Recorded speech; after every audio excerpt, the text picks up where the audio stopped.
Arthur recoiled as the smell of mold and rotten wood filled his lungs when he stepped through the rusted iron door. This was the Grand Pra Hotel, once one of the city's most magnificent structures, now a forgotten ghost, spoken of only in whispers. Arthur had come here for his channel, where he investigated paranormal events.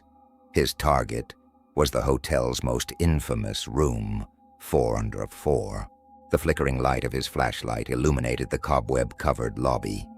Behind the reception desk, amidst the dusty key fobs, he found number 404. The rusty key was cold, as if it imbued every memory it touched with its own chill. He climbed the creaking stairs with heavy steps. The corridors were dark and silent. The only sounds were Arthur's own footsteps and his quickening heartbeat. The door to room 404 looked older and more worn than the others. He took a deep breath as he inserted the key into the lock and pushed the door open. It was pitch black inside. As he scanned the room with his flashlight, he saw it. Dusty furniture, faded wallpaper peeling from the walls, and directly opposite, an old, large bed. Everything bore the weariness of years. But on the bed, there was one thing that caught his eye: a folded, yellowed piece of paper. Arthur approached the bed and picked up the note. In a shaky hand, with ink almost faded, a single sentence was written: "Don't look in the mirror." Arthur smiled. A classic horror cliché. He thought to himself. The game begins. He pointed his flashlight at the large, full-length mirror in the corner of the room. A thick layer of dust covered its surface. For now, he decided to take the note seriously and stay away from the mirror. As the night wore on, the silence of the hotel gave way to strange noises. Faint whispers came from the corridor, as if someone was calling Arthur's name. The door to the room creaked softly, as if someone was waiting outside. Arthur mustered his courage and opened the door, but the corridor was empty. When he returned, he noticed that the furniture in the room had shifted slightly. The chair had moved a little to the left. The rug on the floor was rumpled. His tension was rising. There was genuinely something strange about this hotel. Just then, his eyes fell on the mirror again. His curiosity overcame his fear. He slowly approached the mirror. In the flashlight's beam, he saw his own reflection. His tired and tense face looked back at him. But for a moment, just for a split second, a dark, tall silhouette appeared behind his shoulder. His heart pounding in his chest, he spun around. No one was there. When he looked in the mirror again, there was only his own reflection. "I'm imagining things," he muttered. "It must be fatigue." But the image of the silhouette wouldn't leave his mind. Just then he felt a crunch under his foot. He looked down and saw that the note from the bed was now on the floor. He bent down and picked it up. But the note now said something different. No exit. That was the moment true panic set in.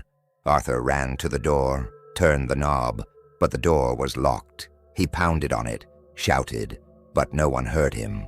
He turned to the window, but rusted iron bars blocked his way. He was out of breath.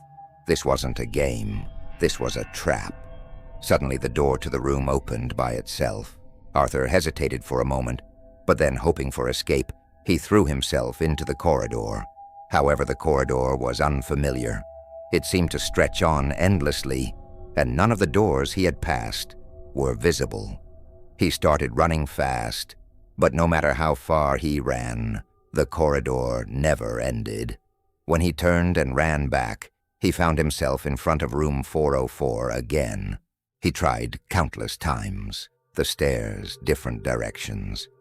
But each time, as if lost in a labyrinth, he returned to the same door. The words, "No exit," echoed in his brain. Just as he collapsed to the floor in despair, a door appeared at the very end of the corridor. a door he had never noticed before. Unlike the other doors, this one was bright white, and in large, clear letters, it read, "Exit." With a final effort, he scrambled to his feet and ran towards the door. With trembling hands, he turned the doorknob and pushed. Beyond the door was the complete opposite of the hotel's dark and gloomy atmosphere. A dazzlingly white, sterile corridor stretched before him. The walls were spotless. The floor gleamed. People in white coats were walking calmly down the corridor.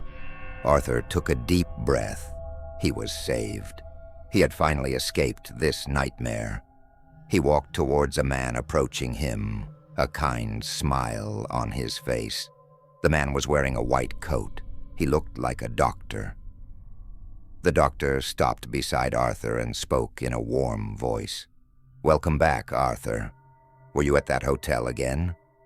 Arthur's mind went blank. He couldn't understand. The doctor took him by the arm and led him to a room at the end of the corridor. The room, like the corridor, was white. But it wasn't a hotel room. The walls were covered with a soft material. In the room there was only a single bed and a small window with iron bars. As Arthur looked around in shock, the doctor pointed to what was in his hand. Arthur looked at his hand. He wasn't holding a camera, but an old worn-out notebook. The pages of the notebook were filled with meaningless scribbles, drawings of the hotel, and 2 sentences. "Don't look in the mirror," and "No exit." "This is your home, Arthur," the doctor said, his voice still gentle. "You've been here for years. The Pra Hotel. Room 404. They're all little games your mind plays on us. Those ghosts, those traps, they're all your fears. But don't worry, we're here to help you. It's time to rest now." Arthur's eyes filled with tears. The notebook slipped from his hand and fell to the floor. His gaze fixed on the room's only window. Beyond the iron bars, a gray sky and high walls stretched out. The hotel. The room. The escape. None of it was real. He had never been to the Pra Hotel. The only nightmare was inside his own mind, and it seemed there truly was no exit from here.